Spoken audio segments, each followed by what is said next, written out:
welcome everyone. I appreciate you being here. I'm real excited to take your questions. Please, please, please leave your questions below the video in that comment box below. I just realized I got to keep refreshing that, so I'm going to refresh the heck out of that thing. And it's not bringing the questions up. I got to refresh it, so I'll keep doing that. But put your questions in there, and we're going to try to get to. I'm going to try to get to as many questions as possible.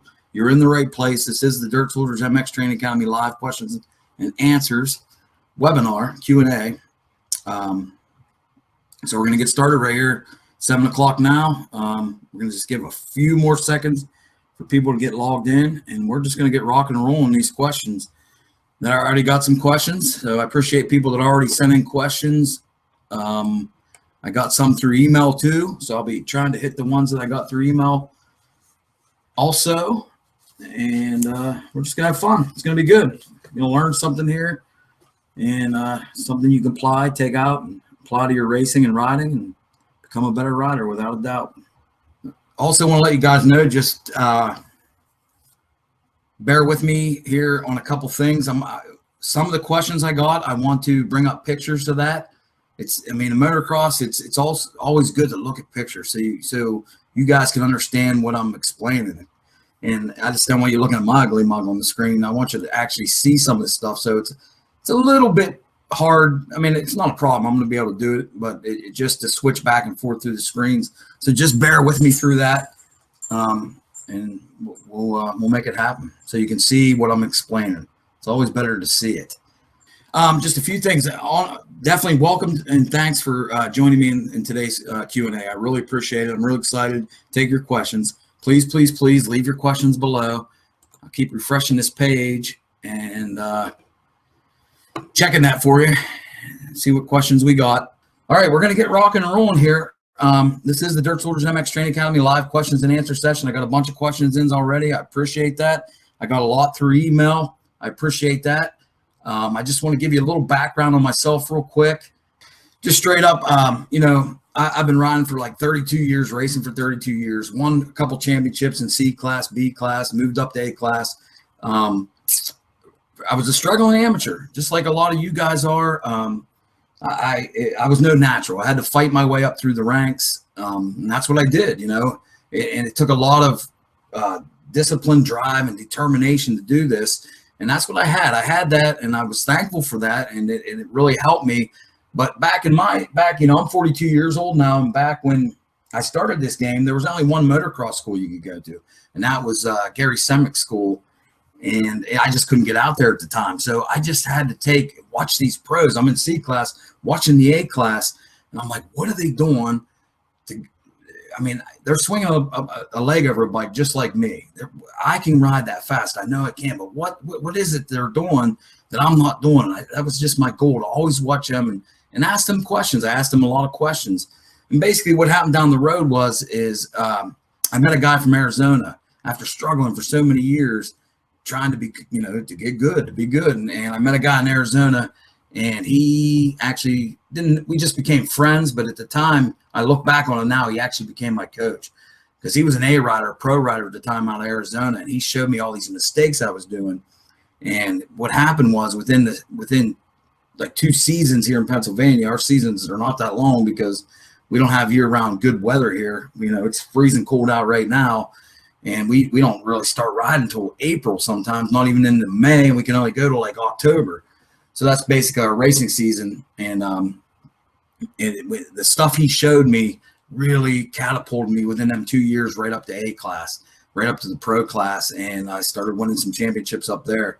And it was, it was a really good thing. So what I did was I went and started I built a track just to practice in where I lived here in Pennsylvania, and guys started to come to practice. Well, I'm doing good at the time. I'm winning. I'm kicking some butt. You know what I mean? So they started asking me for advice, and it just morphed into this training thing.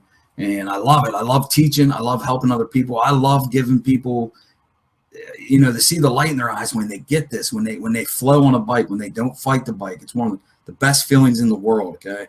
And when you get that, oh my gosh, it's such a good feeling. So that's what I started to do at my track, and it just grew and grew each year.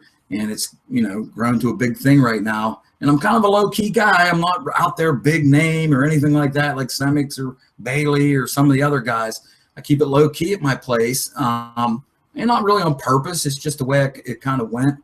And but I've helped hundreds of students, hundreds of people, you know, win races and go out there and dominate on the track and feel comfortable and have fun and enjoy themselves. And that's my goal. And that's what I always do. And that's what I'm here to help you with.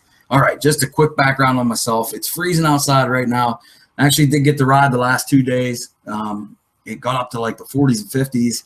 Got out there in the mud. Me and my boy just tore it up. So it was pretty fun. It was pretty cool, and it felt good to ride. Boy, my timing's off a little bit. And that'll happen when you can't ride all year. I got to get that timing back. So, all right, guys, I'm going to refresh the page here. I appreciate you guys for being here. We're going to get into these questions and answers. You know, your questions, my answers here. All right, well, we're going to get right into the questions, and we got a question from Vince. And Vince asked, how do I hit my corners fast? It's hard for me to hit them with any speed, especially ones with deep ruts. Vince also adds another part on here. He says also, how do I predict how fast to hit a jump? Because I hate overshooting it, but even more undershooting them. I hate undershooting them things too. You're way better off to overshoot them than you are to undershoot them. That's for dang sure. So let's jump in this first part of this question. And this is a great question, Vince. I really appreciate it. How do I hit my corners fast? It's hard for me to hit them with any speed, especially ones with deep ruts. All right, so let's break this down. You see this video here of Adam Cincerello, okay? And what he's doing is coming down a straightaway here, and you can see it's rough, and he's going into a corner down here, and you'll see that as I move this video along a little bit. But here's the key to how to hit your corners fast. It all starts with coming off your last obstacle. The motocross track is a piece of puzzle. It's a puzzle, and you got to piece it all together. And it's coming off your last obstacle. You're going to be on the throttle, okay? So you're building momentum and speed. The key is momentum and speed by application of power. And then as you come to your corner, you want to do some certain things so you don't kill that speed and momentum. So that actually helps you drive through the corner better and then exit the corner even better, because on top of speed and momentum, that helps you pull you through the corner. It helps you lean the bike over as you're about to learn here. That helps you, apply throttle out of the corner on top of momentum to keep traction. There's a lot of good things. So what we have in a corner is every time we come off that last obstacle, we're on the throttle and we're approaching our corner. We have the entrance decks. There's certain things that's going to happen in the entrance decks. We have the apex, and we have the exit decks, okay? The apex is where we transition out of the entrance into the exit. So there's certain things we do in the entrance, certain things that happen in the apex, and certain things that happen in the exit to what I call connect the decks. The key here is to connect these three decks smoothly with control, flow, timing. And here's what we do. Let's break this down real quick, okay? So coming off your last obstacle on throttle, as we said, you're going to be on throttle. The thing you're going to start to do in your entrance decks of your corner is you're going to do a couple things. And we can see we have Adam Cincerello here, and here's the things you got to do to keep momentum, okay? That's the key, keeping your momentum. The first thing we want to do is we want to be standing, okay? We want to be in the standing attack position, because you're going to see it's going to be rough down through here, right? It's rough coming down through here. And your body acts as suspension to keep control on the bike with all the abuse coming up through the rear shock, the front forks, and it comes up through your body. So you want to be standing. Stand longer coming into a corner, and I'll explain something in the exit decks. You want to be seated. You're going to go into a seated position at the apex, but you want to stay seated longer. You'll see that in a minute coming out, but stay standing longer coming in. You want to stay standing right till you transition into your seated. You'll see that in a second. But that's so you can make, number one, this movement to the back of the bike. The first thing you got to do is you're going to start to brake in your entrance decks, all right? That's the first thing you're going to do. You're going to come under your braking. You got to scrub off some of that speed to make your corner, right? So under that braking, you have to make a movement, as you see Adam here, to the back of the bike, because when you start to apply the rear brake and the front brake, it's going to put a lot of that force to the front of the bike, and you don't want your body there. It could tuck the wheel, too much weight on the front with all that braking coming to the front also. Plus you want your weight to the back to keep, in this rough stuff, to keep that wheel on the ground so the brakes work effectively. If that wheel comes off the ground, you have no back brake and you can't control the bike. And if you're applying the front brake, which you have to be doing, don't be a guy that doesn't use your front brake. You have to use your front brake. The front brake's for stopping, to slow you down. I always say stop, but you don't want to stop. You're just scrubbing off enough speed to set yourself up for the corner and keep a momentum. But when that wheel comes off the ground and your body's up here closer to the front of the bike and you're using the front brake to brake, what do you think's going to happen? All that force, that braking power is going to the front, the back wheel pops off and your body's up here. Game over, guys. You're going to tuck the wheel, you're going to roll it over, okay? So we go to the back of the bike, and we do that by just, as you can see Adam here, we keep the head over the handlebar mounts, we keep the knees tight against the bike, and we just row to the back of the bike, okay? So the first thing we're going to do in the entrance is start to brake. After we're on the throttle hard, we're entering our corner, we're going to start to brake, and we're going to row to the back of the bike. Now, with our rear brake, we use that for control, okay? That we just drag the rear brake. That's the key to it. The rear brake is not, don't be a brake masher. You don't want to lock up this rear wheel. You're just, what the rear brake does by dragging it also, so it's a light, delicate drag on the rear brake. We're not jamming it on. That also sucks down a little bit in suspension and will help, along with your body position back here, to keep that wheel on the ground. Plus, sometimes your back wheel's doing different stuff than your front wheel, and it'll bring that into line to line you up for this corner coming up, all right? So we're on the throttle off our last obstacle. We start to roll the throttle off. The same time we roll the throttle off, we don't want to abruptly bring the throttle off. We want to start to just roll it off. At the same time, this is all entrance decks, we go right to our front brake and rear brake. The front brake, we apply gently, evenly, and it starts to slow us down. We drag the rear brake, our body moves to the back of the bike, and this is starting to set us up going into this corner. The other thing we're going to do is, and I forgot to mention, is we're going to downshift. As soon as you come off the throttle, we got 3 brakes on this bike, and them 3 brakes are this rear brake, this front brake, and the third one is what? It is engine braking. So as soon as we roll our throttle off, we downshift the gear, boom, we start to brake. Okay, so now we're in the entrance decks of our corner. We're scrubbing off a little bit of that speed to set ourselves up. So we're keeping momentum. This is how you do this correctly. This is all a timing thing. Every corner is gonna have, you're gonna do them exact same things in the entrance decks, okay? But some are gonna be tighter, some are gonna be longer, some are gonna be sweeping. It's just you finding the timing of it, just and not killing all your momentum. So let's move this up a little bit, and let's see here. Okay, now as you can see, here's the corner right here. Here comes Adam in. Look at this body position. Still really far back there. Still on the brakes, okay? Now what happens is the next part is you're starting to get to your apex, all right? And what's going to happen is you're going to start to have to lean the bike over. So you can see Adam's here on hard braking, okay? He's scrubbing off that speed. Now what's going to happen is you start to release the brakes. You're going to start to get lighter and lighter on the brakes. At the same time, the bike's going to lean. You're going to start to lean the bike over because you've got to line it up. What we're going to touch on, and what you said, you have trouble in ruts. Well, there's a rut coming up here, and you want to line this front wheel up, match that rut so you can get it in. All right. But so the bike needs to be leaned over to do that. You got to start to lean it over, and as we approach this apex, we're going to start getting lighter on the brakes, lighter and lighter on the brakes, the front and the back. And as we do that, we're going to have to transition from this back position and start to transition into the seated. We have to go through the corner in the seated position, okay?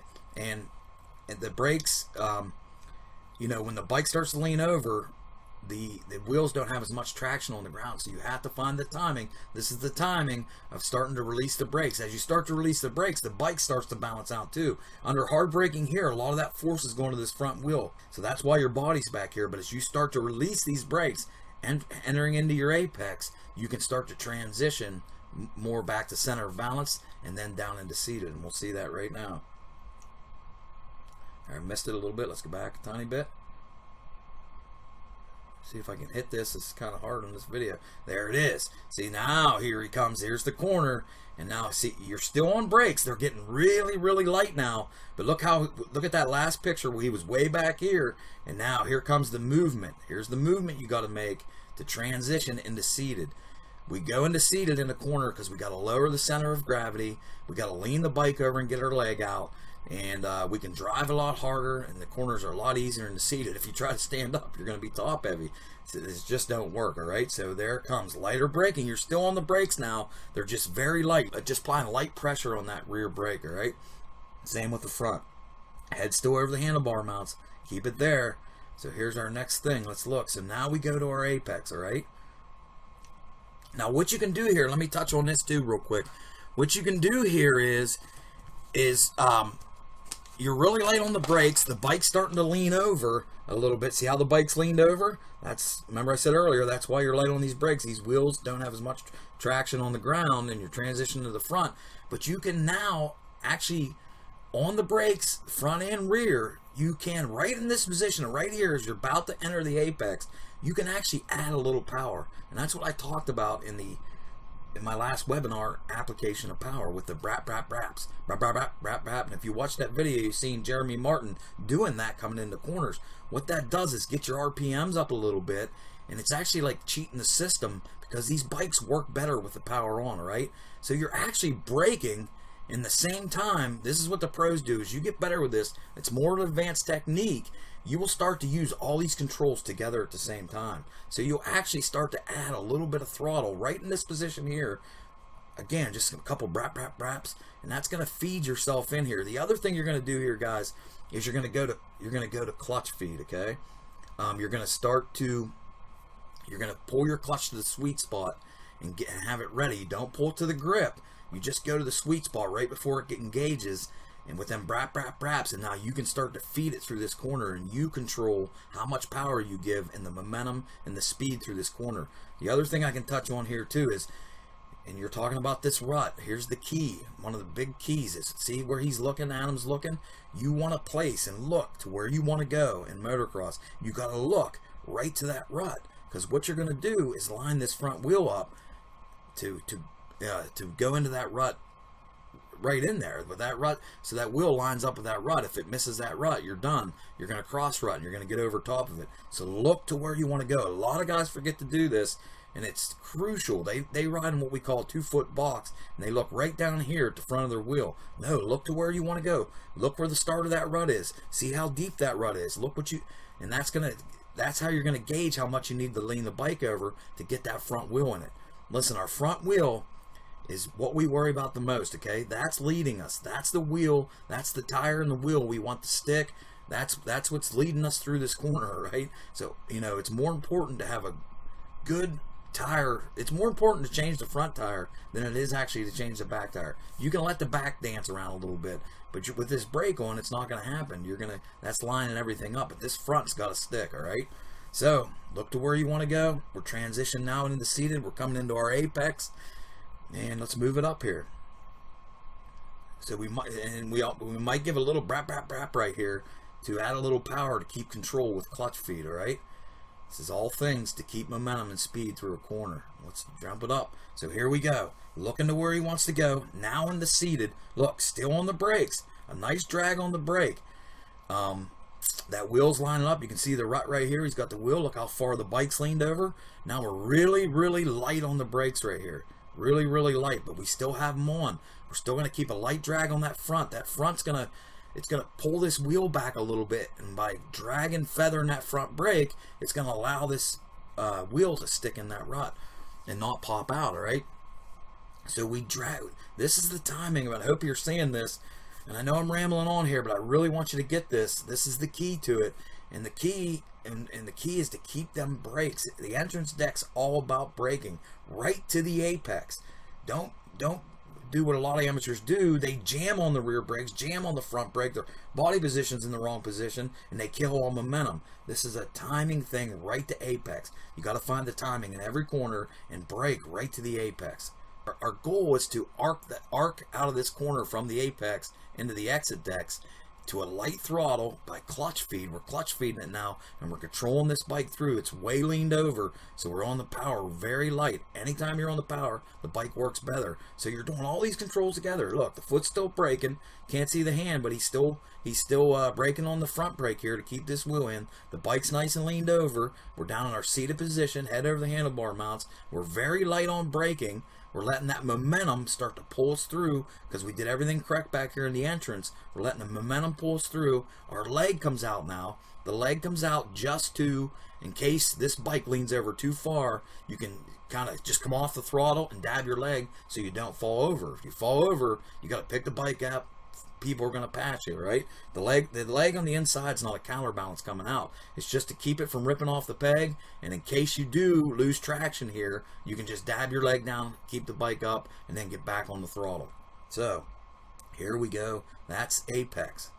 And right to where we're going to go to throttle. Now, if this is all done correctly, you kept speed and momentum, and the exit decks becomes a whole heck of a lot easier because you can just, you're already going power a little bit, cheating the system. Now you can just roll to full throttle on top of that momentum, speed, and everything you kept coming in through the entrance to the apex. Let's move it up. And there it is. Now, we start to clutch feed. Here comes this is the exit decks. Now we're exiting. We are on a tiny bit of throttle. We're going to start to roll the throttle on a little more and more, and we're going to feed it from the clutch, from the sweet spot. Legs still out. Here's where I said you want to stay seated here a little bit longer. You can move it up here. There we go. There we go. So let's go back just a little bit. Okay, there it is. There's a good shot of that right there.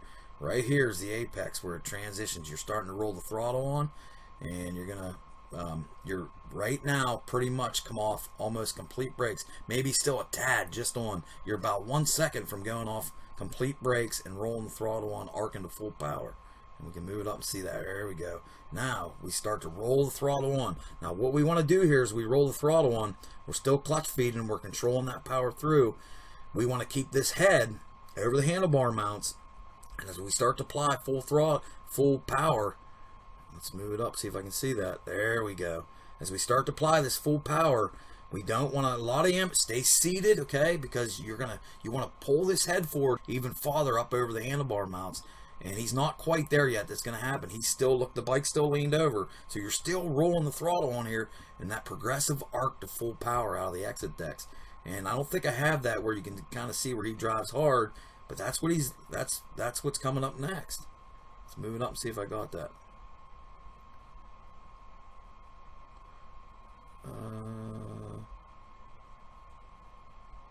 See if it shows that. It doesn't, but that's the key to it, guys, right there. That's it. That's everything you do. You got your entrance decks, your apex, and your exit decks. And here's the exit decks where you're going to start to go to full power. See, it looks like to you when you're watching these pros that they're fully on the throttle the whole time. They're not. They do all these things. And Adam's not even on the full throttle right here. Look at the bike. It's still leaned over. When you go to full throttle is when this bike comes up straight. You're progressively arcing to that full power, but you do it. They do it with such timing, precision, control, flow that it looks like they're just completely on the throttle. And it'll get there for you. You just got to piece these things together, all right? So that's the breakdown of a corner. But the key is to, in every corner, connect the dexes. You're always going to have to connect the dexes. The entrance, the apex, and the exit dex, okay? And I'll give you another little quick tip here. Back here. If we go back here, right here. Anytime all that entrance stuff, that roll the throttle off, downshift the gear, start to brake, move to the back of the bike, that's the start of your entrance decks. So if you think about it that way in a corner, wherever you do that at, that's the start of your entrance deck. And you're way, way, way far back from where that corner is.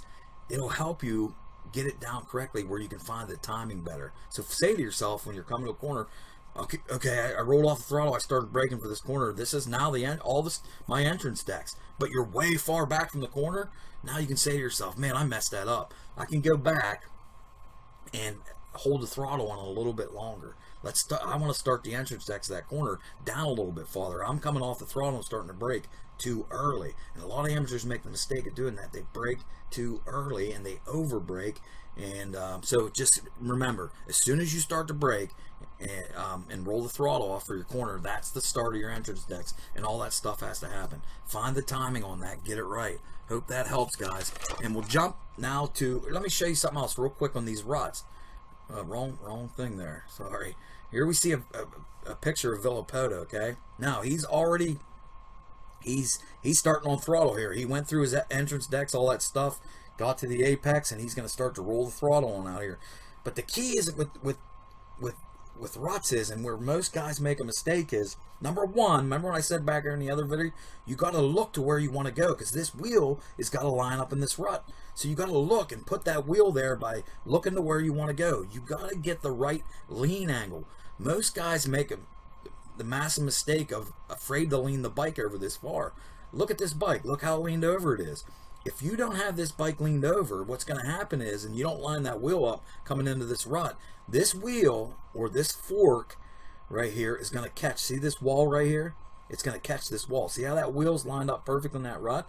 Where most amateurs make a mistake is they come in, they don't look to where they want to go, and then this wheel catches this side right here. Or they get it in, they're good, they get it in, but they don't lean the bike over far enough, and it catches this wall. If this bike would go just come up here a little bit like this, that wheel would catch that sidewall of that rut right there, and you're done, guys. It's over. As soon as you hit that, it throws you off balance. You're gonna have to roll the throttle off when you should have been on the throttle a little bit, as you see Villapoto here, and you're done. Okay, this leg has to come out off this foot peg because you got to lean the bike over that far.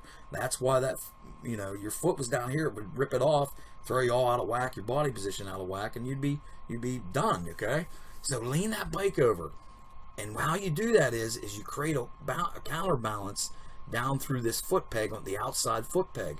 See, with this bike leaned over, you feel like you're going to fall. Now, there's other things that help you. Back when I said keeping momentum and speed, that'll help you. Just like a bucket of water, when you swing it around and the water will stay in, it's the same concept here. If you do that entrance decks stuff correctly, if you do that correctly, it'll keep momentum and speed, and that momentum and speed will actually help start to pull you through here, and that force will allow you to lay this bike over on top of that speed and momentum without it falling over. But the other thing you can do is just like that bucket in the water thing. If you chop the throttle off here and killed your momentum, your bike's going to want to fall over, right? Just like the water coming out of the bucket.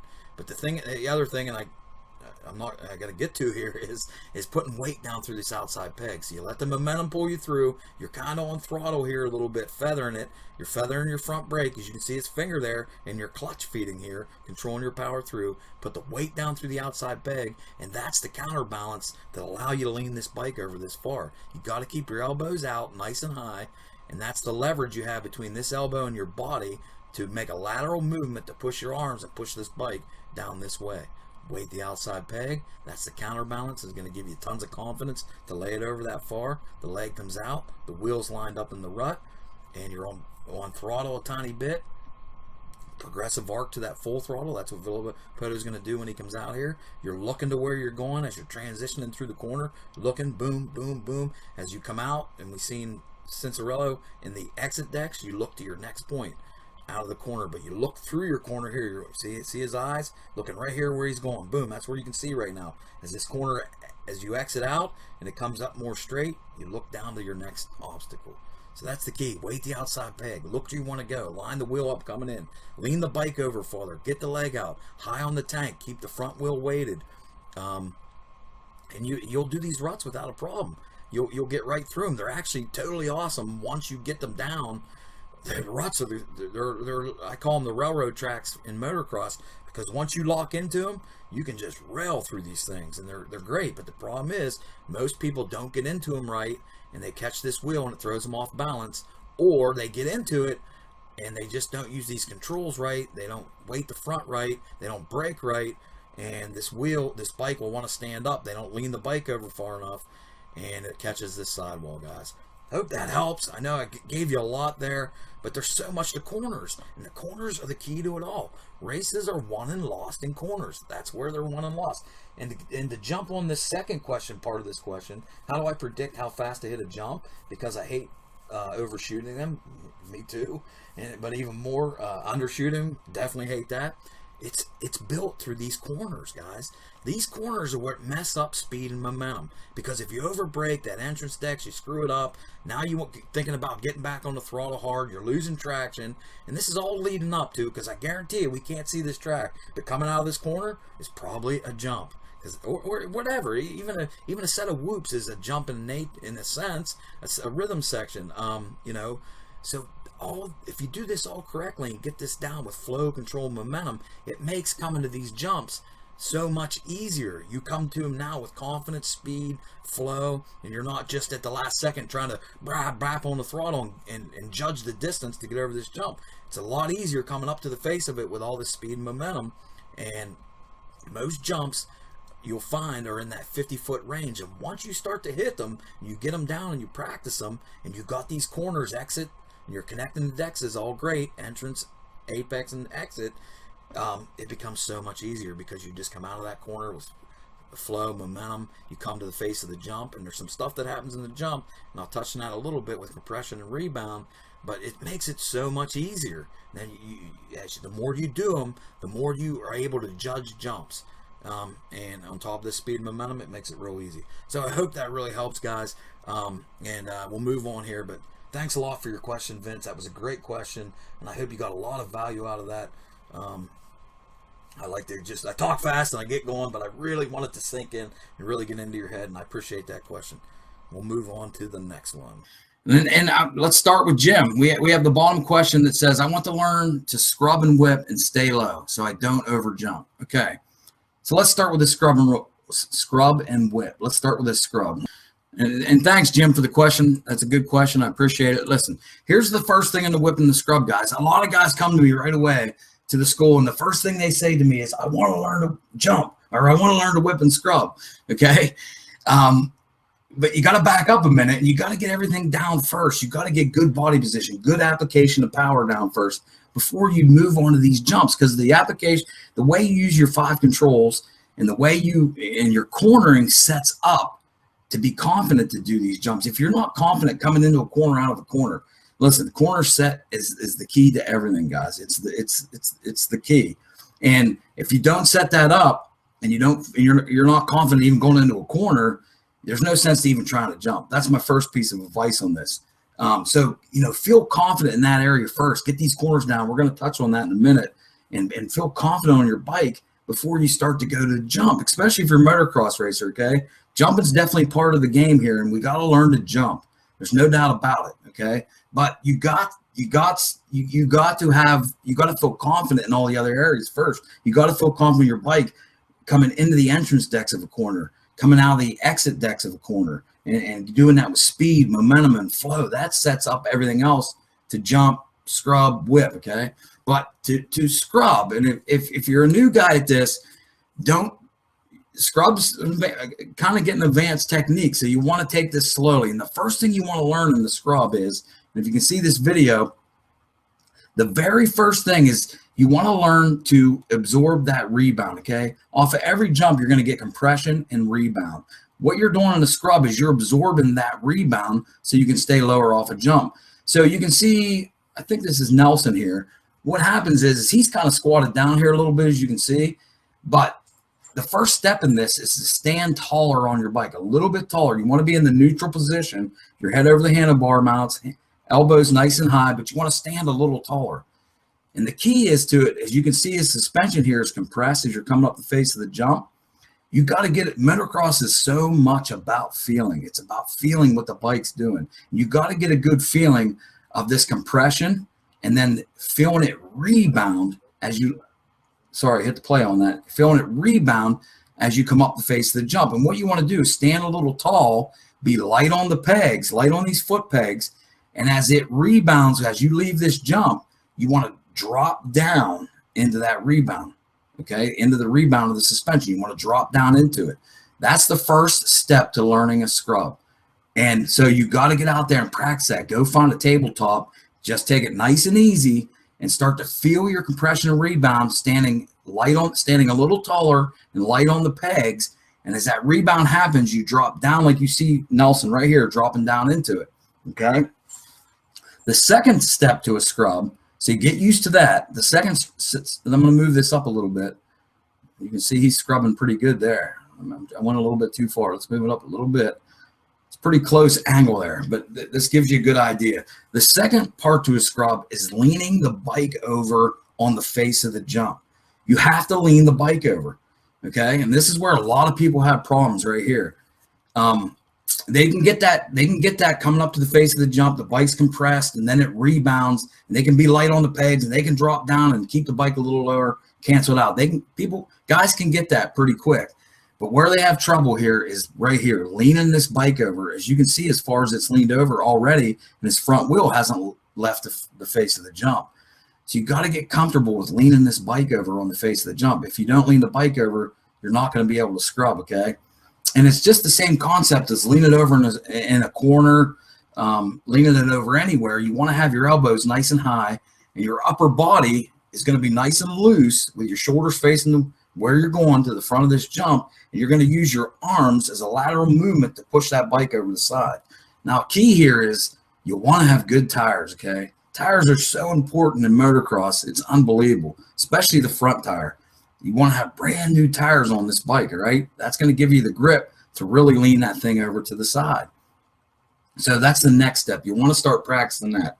You want to start practicing that standing up high, a little bit taller as you enter the face of the jump. The compression happens. As it rebounds, you drop down, and then you want to start practicing leaning the bike over in the face of the jump. It can just be a little bit at first. It don't have to be a lot. Just lean it over and get used to it. The next step is, let's move it up here a little bit. See, what you're effectively doing is when you lean that bike over on the face of the jump, you're already starting to cancel the rebound a little bit, because with this bike laid over, let's see if I can get it here. Let's move it back a second. Just a little bit more right there. There's a good picture of it. See how that, I mean, look at that bike leaned over. The wheel hasn't even, this back wheel hasn't left the face of that jump yet. But see, with that bike laid over that far, the rebound's going out this way. It can't go straight up and down where it pops you up in the air.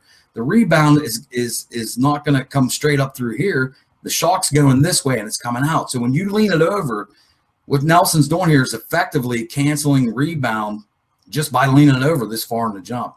But the next step into that scrub is to turn the wheel off. As soon as the front wheel leaves, whatever way you're scrubbing, if you see he's scrubbing left here. If you're scrubbing left, the wheel turns left. So you, as soon as it leaves the face, the wheel turns left. You have the bike leaned over. You're standing a little bit tall. You drop down into the rebound. You canceled all kinds of rebound here by having the bike laid over. You turn the wheel left, and what you need to do is drop your body down to the right. So you're leaning a little bit to the left when you first come up the face of the jump. You're leaning to the left. So that's where you got to lean the bike over, and people have the trouble on the face of the jump. And then as you leave the face of the jump, you turn the wheel to the left, the same way you're going to scrub, but you drop your body. As you can see, his butt right here coming to the outside of the bike. All right, that's where it drops. That's where you drop the bike. That's where you drop your weight down to. If you used to stay taller here, this bike is going to want to fall over. The same way in a corner. If you go into a corner and you're not seated up high on the tank, and you stand up, you're standing up, your bike's going to want to fall over. You're effectively here dropping down to the outside, and that's, you know, helping you lay that bike over so far and keeping that rebound from going anywhere. It's going out this way, and it's not doing anything. So that's the scrub, guys. I hope that helps. I hope that makes sense. And he also threw in here the whip. Okay, the whip's a different beast. All right, if we go back in this video right here, we can see Ricky here. This is a YouTube video you can watch that I do, that I explain this whip and scrub. The difference with the whip and the scrub is in the scrub, you're canceling that rebound. So you're staying lower to the ground. Now, let me say something before I jump into this. Listen, if you start to get the scrub down a little bit, now you're going to have to add throttle too. Because what's happening is if you're scrubbing off the face of a jump, you're canceling all that rebound. You're not going to jump as far. So you have to apply some more throttle as you get better with this, so you can go a little bit farther, because that rebound's not going to happen and be able to pop you as far. So add throttle as you get better with this. Now here we have Ricky on a whip. Now the difference between the scrub and the whip is, all the whip is you see how this, look at that fender almost touching that wheel. See that? See, that's the compression. And any jump, guys, any jump you ever face, you ever take, you ever hit, you're always going to get compression and rebound. And the key is to jump better, is to know how to move into that compression and rebound to set so the bike arcs nice and clean through the air. All right. Look, I mean, there it is right there. You can see how close it is to that wheel, that fender. Well, that's going to rebound, all right? But in a whip, that rebound, you either take out to the left or to the right by what you do with some movements you make. So the whip is just putting the rebound out to the right or the left. So what you do is coming up to the face of the jump. Now, here's something I got to say, and I'll touch on real quick. Ricky's doing this in a seat mount. He's seated. So if you're a beginner trying the whip or the scrub, don't do it seated, okay? Ricky's able to do this. He's a good rider. And people, as you get better, you can do this. If you're a more advanced rider, you'll know that, you can do this. But if you're a beginner trying this, an amateur, do this standing in the standing center of balance. Head over the handlebars, shoulder square, knees tight against the bike, balls of the feet, elbows nice and high, weight down through the pegs, and do it there, because in that position, you'll be able to move quick to adjust if the bike drops in the front or if it comes up high, okay? So if we look at the whip, here's the difference. Let's move it up a second. So let's go, took it a little bit too far. There we go. Move it up. Okay, so you see, so what you do on the whip is, as you're coming up the face of the jump, you lean to the left. Okay, so if you want to lay that bike flat to the left, you lean to the left. See how Ricky's leaning to the left? See his body over here to the left? But as you leave, your front wheel leaves the face of the jump, you turn the wheel to the right.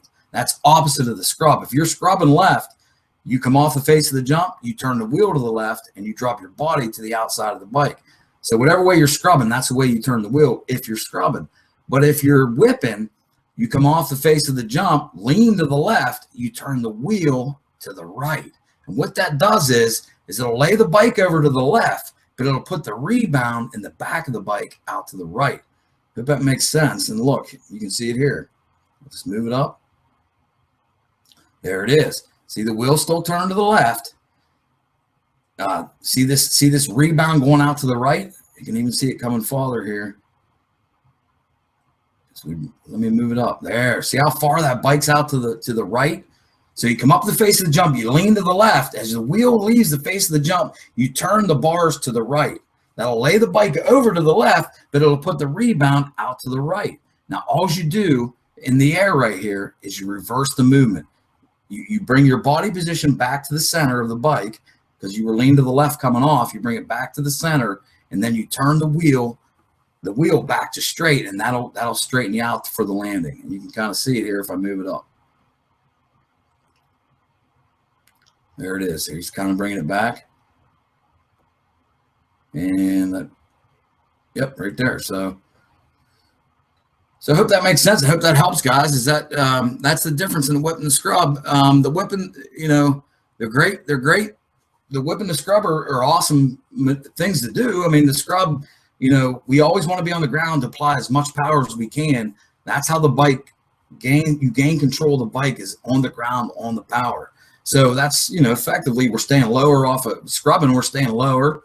A guy's jumping real high, we can pass him. We're getting to the ground quicker to apply that power for more control. All right, let me refresh the page here over here. If you got any questions on that whip and scrub, hopefully that helped, Jim. All right, so let's move on to the next question. And well, Jim also said, he said, let me see where the question went here, about his suspension. Listen, with suspension, here's the best thing you can do with suspension. the best thing you can do is go out and get it set up for your weight and your height by a company, by Pro Action, by MR2. Some of these companies are out there that'll do this. That's the best thing you can do with your suspension. And the other thing you can do is set your race sag and set your static sag. Okay, your race sag. I'll leave a link at the end of this so you guys can go check out. I'm not going to get into it in depth in the whole process of setting your race sag and static sag, but basically the race sag is when you're on the bike, you know, and the static sags when you're off the bike, how much it sags, and it's very important. You want to set that, and I'll leave a link to that so you guys can check that out. But definitely get your suspension done. I mean, a lot of guys go out and buy this motor work and they get these exhausts and they get all this stuff done, but they just totally ignore their suspension. One of the first things you can do and you want to do is put the money into your suspension. They'll get it set up for your weight and it'll work a lot better. You'll find where you do these whips and scrubs become a lot easier when you have a bike set up for your weight and your height, okay? So go see one of them companies and get that done. Let's go back here. All right, so let's move on to the next question. Guys can keep your questions coming in. I appreciate all the questions. Thanks for being here.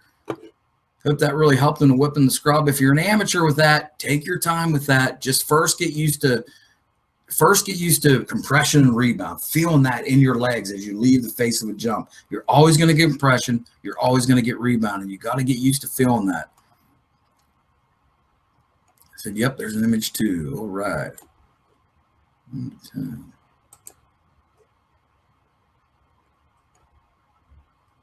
Okay, give me 1 second here. I'm just...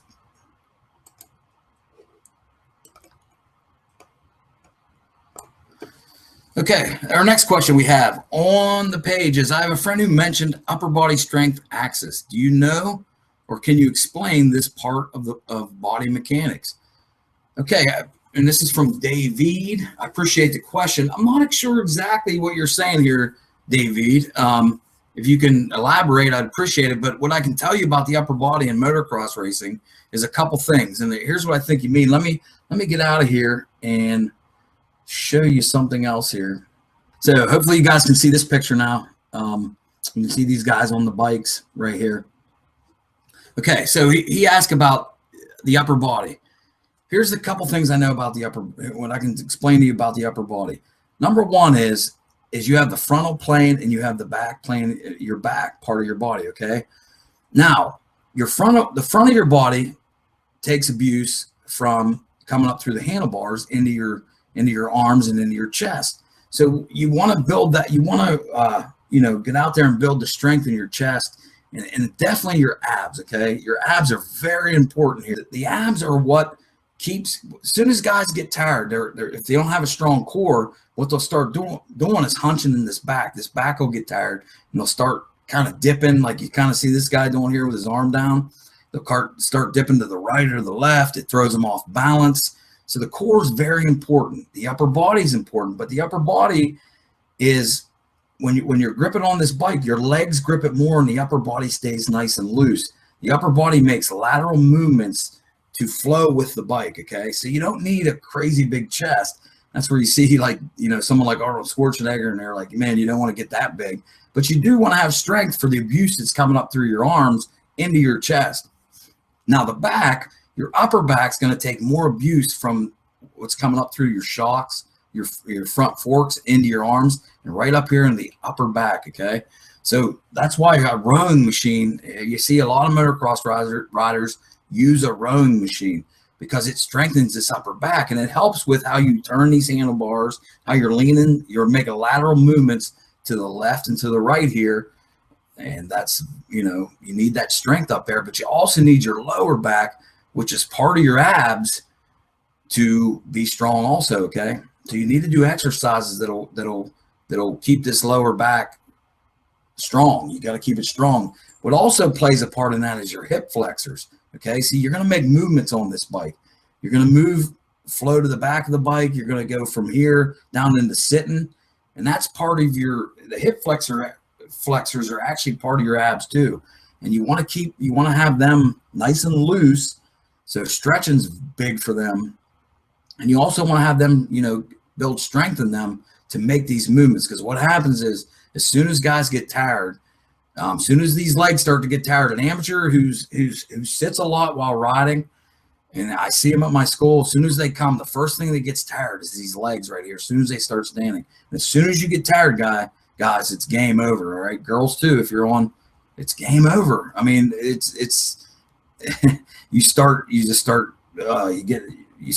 the body position. You start fighting the bike. You lose control, and you're not going to win races by doing that. So, yeah, you said about this axis, and I'll look into that a little bit more and make sure I clearly understand, David, what you're saying. But the upper body stays nice and loose on the bike. All right, guys, the upper body's nice and loose. What you do on the upper body is you grip the bike with your knees, keep the upper body nice and loose. The head stays over the handlebar mounts, and you laterally move left and right for whatever the case may be, going off the face of a jump, going down a straightaway, and there's ruts. You got to keep balance. Motocross is a balanced game, and you move left, you move right, okay, laterally through these shoulders to keep the balance. But this upper body stays nice and loose.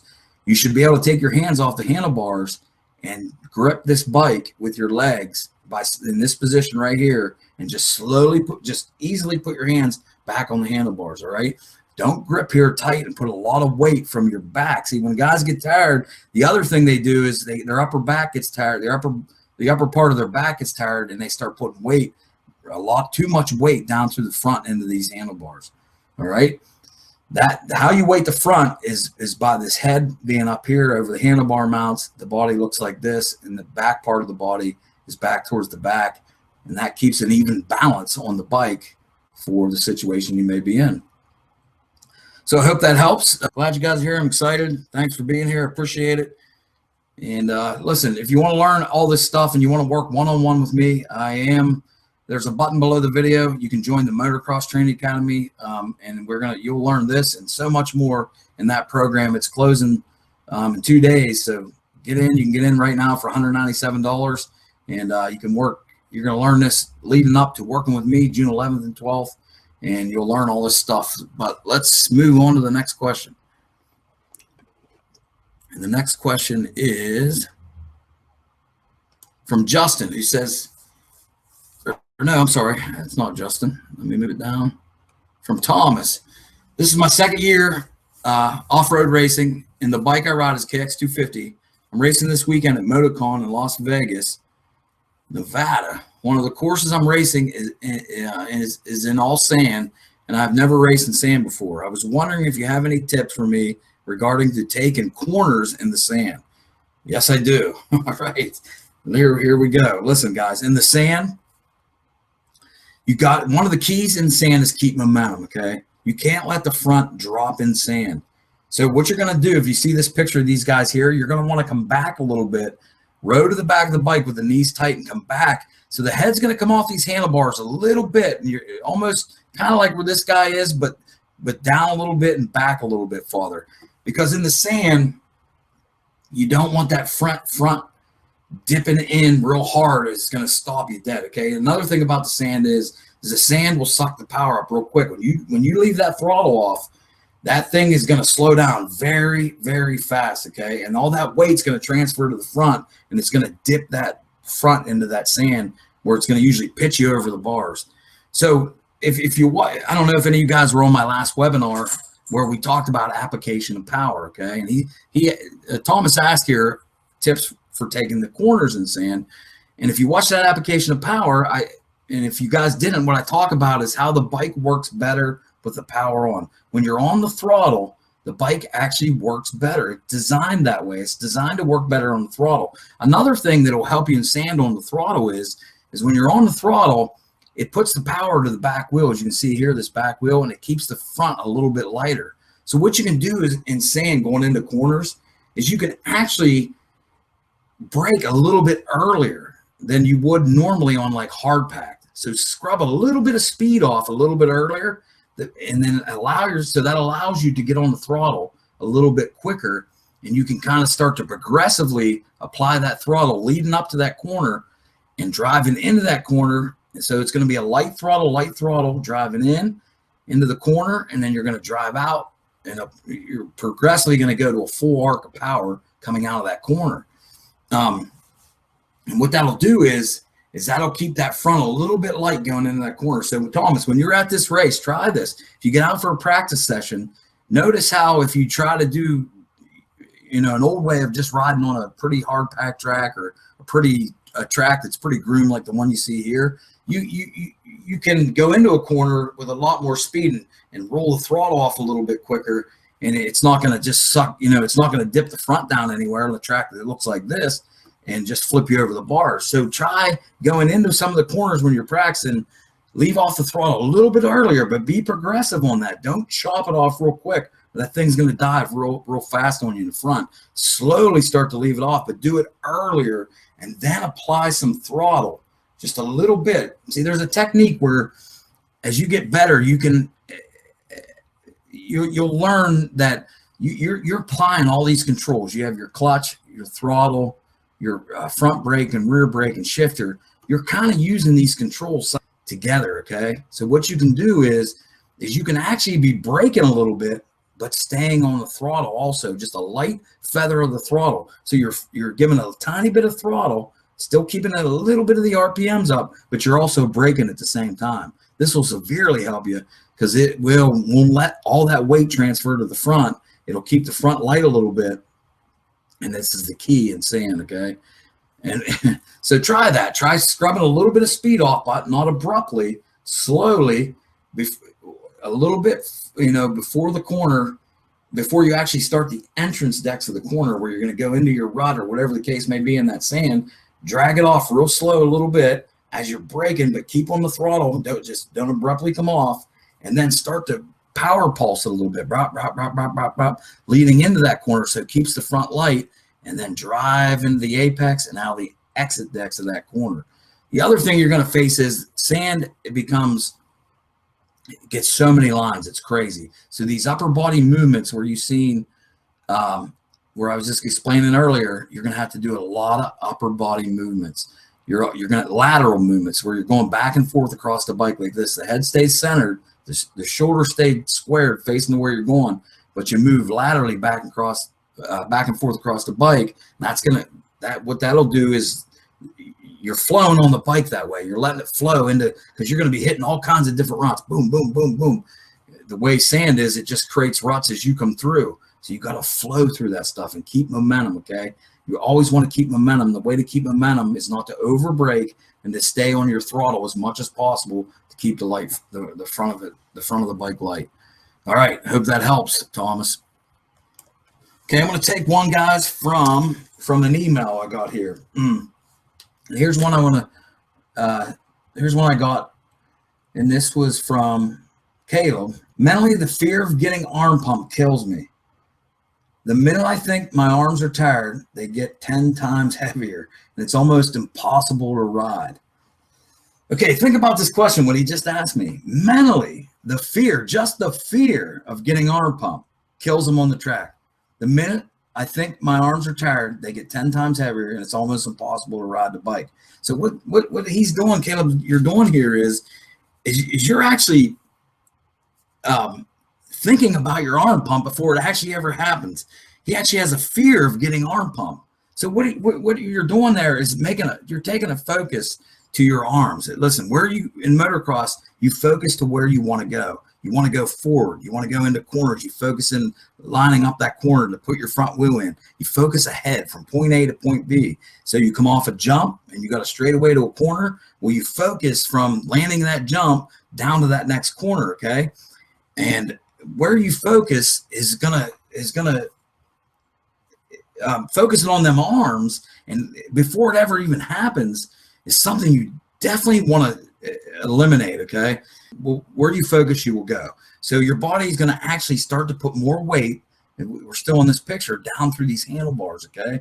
I guarantee it's going to happen. If you're focusing on that, you're not focusing on the track, you're not focusing anticipating what's coming up on the track, if you start to focus on these arms, it's gonna put weight down through these arms into the handlebars, and it's going to throw your body position off, right? So you got to get over this fear, and you got to get over this fear by by using the correct body position. Use your legs to grip this bike. Keep these upper body nice and loose. Keep your hands on the handlebars, not a tight grip, death grip, and over grip. And you got to mentally not let your focus go to these arms. So if you find yourself in a race and you start to think, you don't even have arm pump yet, but you start to think, oh my God, my arms, are they going to wear out here soon? Are they going to wear out? Send the focus. If you're going to focus anywhere, first focus ahead. Don't even think about your arms. Focus ahead on the track and what's coming up. But if you find yourself doing this, my tip to you is focus on your legs. Focus on your legs. If you focus on your legs, the legs is where you keep the weight. The weight goes down into the foot pegs and lowers the center of gravity, drives these wheels down into the ground. And that's what you want to happen, okay? We want these wheels as much as possible in this dirt, in the ground, on the ground, in the track, on the track, so we can apply power to get control, confidence, flow, so we can drive harder, keep traction, go faster. So if you do find yourself going, oh man, my arms are going to pump up, I know they are, shift that focus first. Just look ahead to where you're going.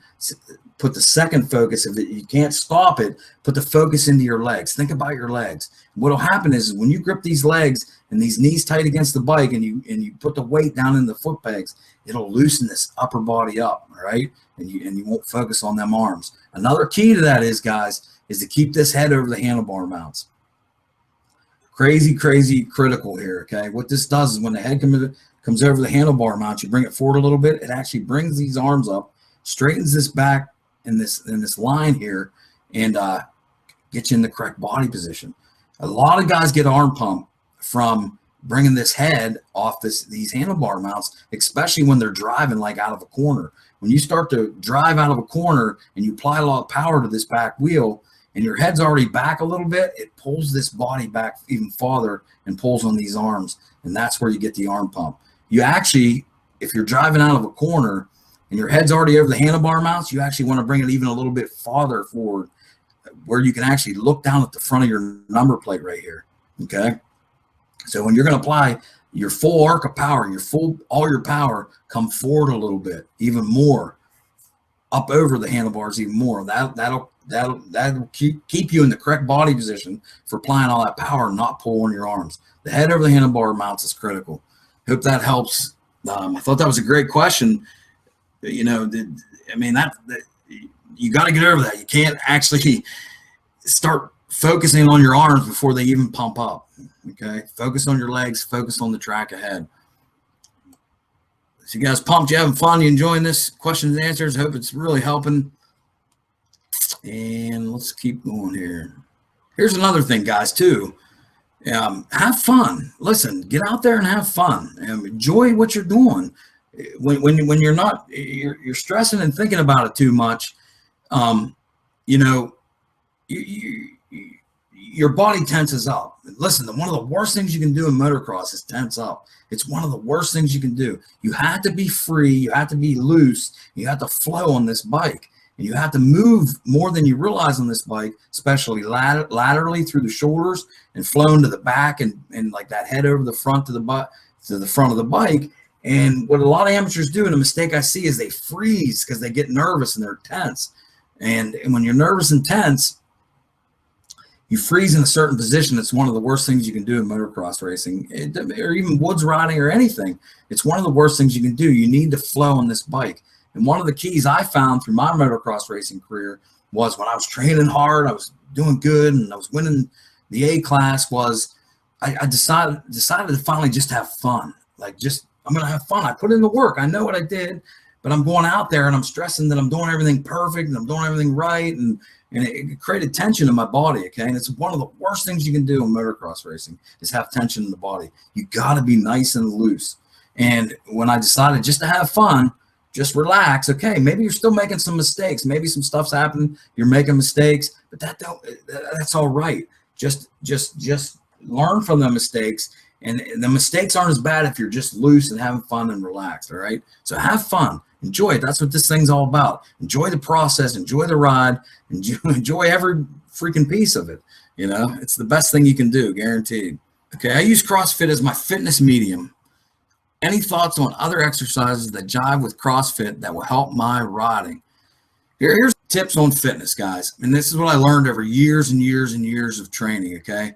First of all, motocross is a balance game. It's a balance game. We're on two wheels. We're balancing when we're making these lateral movements. We're just balanced when we're on the bike. You know, when you first start riding, even a BMX bike or a pedal bike, you might have training wheels or you had to learn balance. Well, we're still playing that game as adults, as kids still riding, we're balanced, okay? So as I got older and started to realize this, I started to apply balance to my training regimen, okay?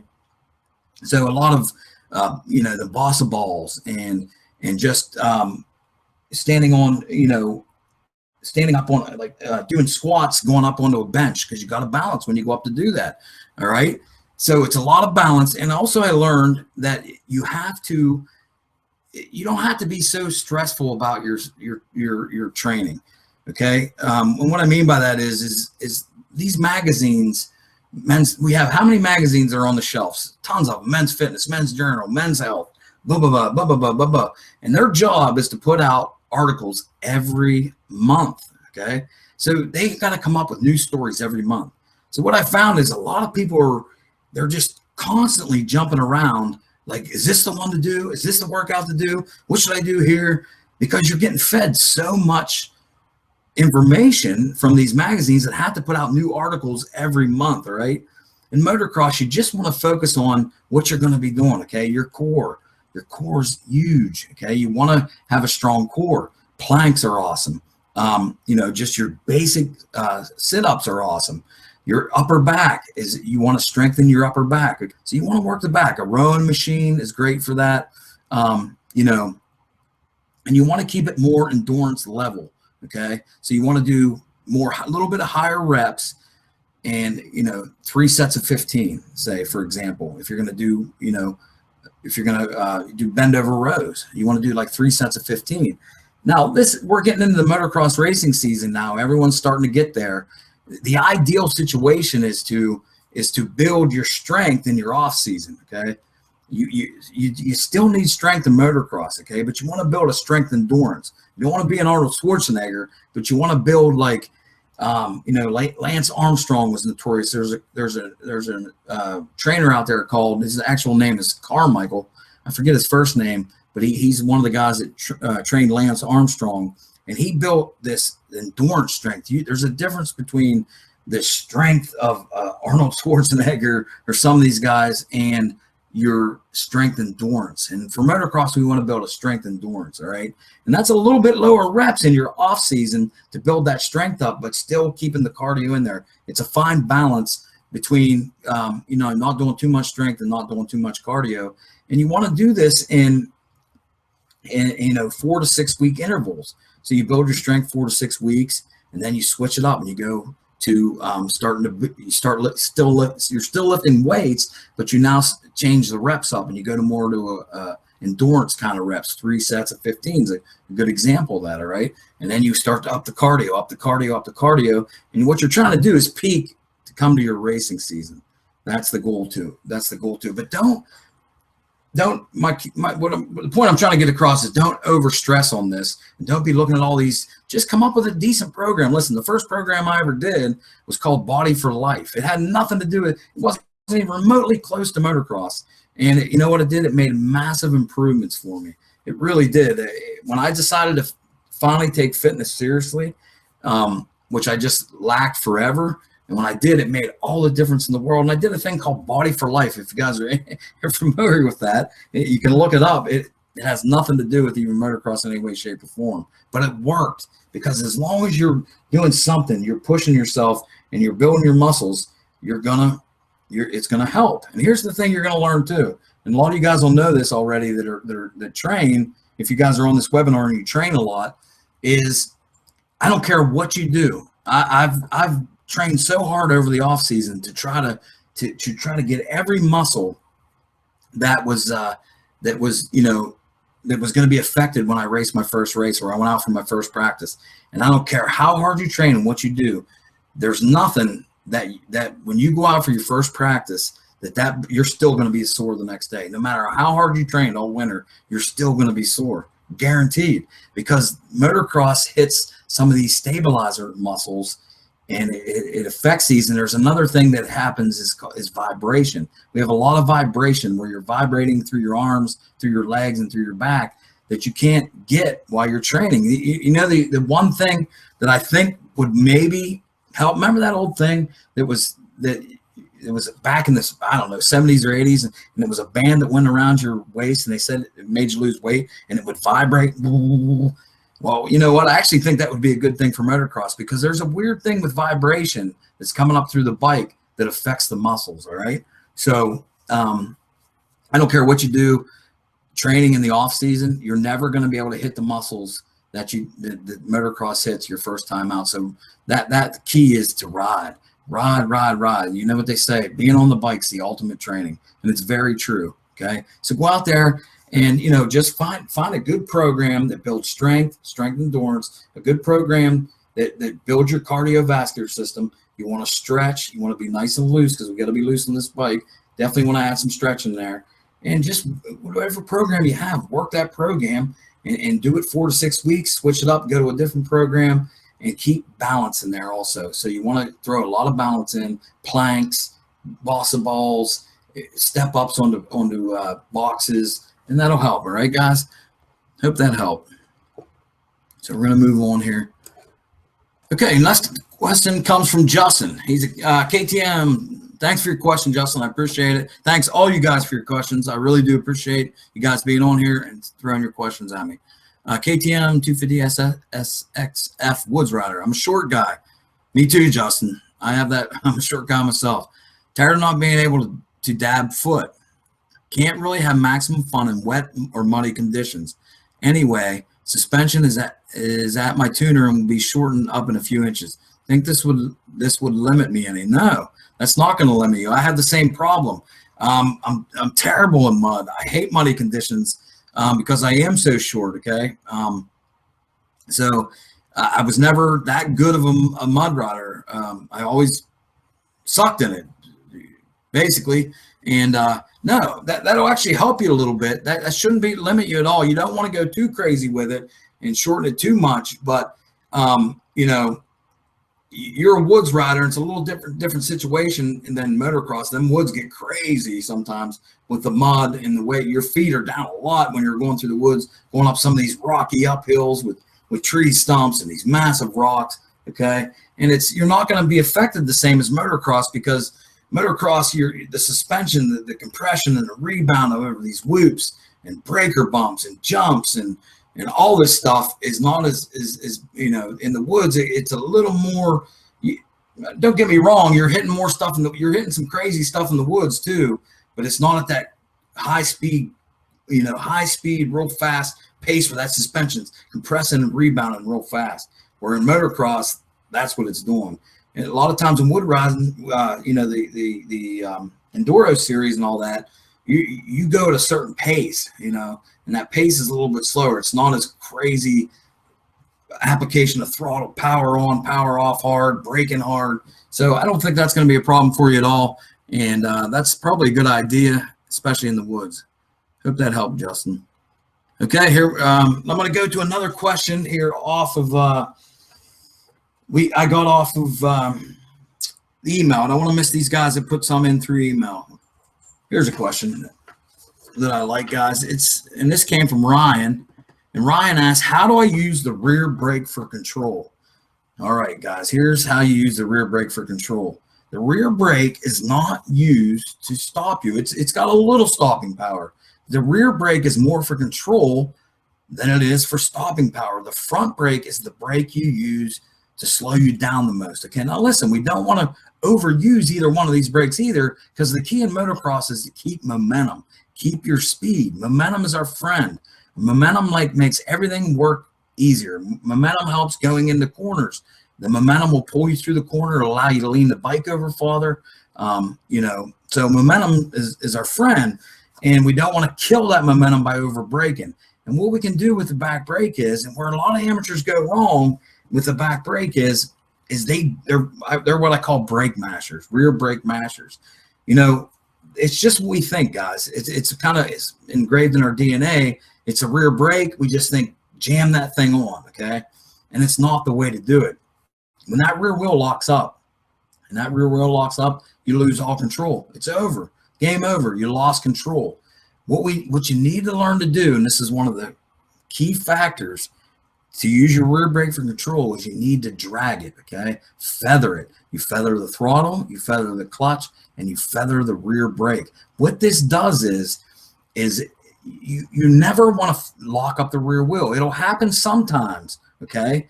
But you want to notice it. Here's another thing in motocross where it's all so much about feeling. You got to feel this, okay? You can't look back here and go, oh, man, is that thing locked up? No, you got to feel, and you'll notice as you become a better rider, you'll start to feel when that thing's locked up, because it's almost like you're going just as fast, all right? It's not working. Your braking's not working. When it locks up, you keep the same speed.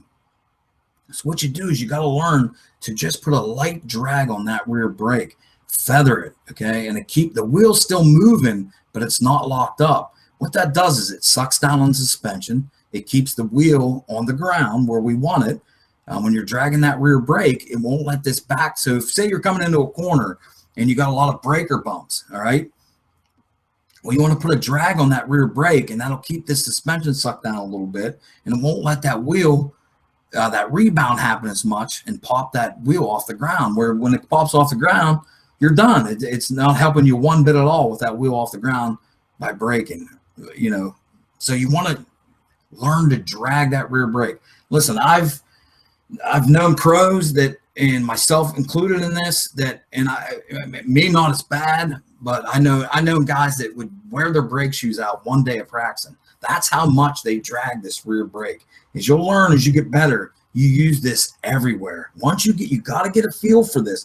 It's got to become second nature to you.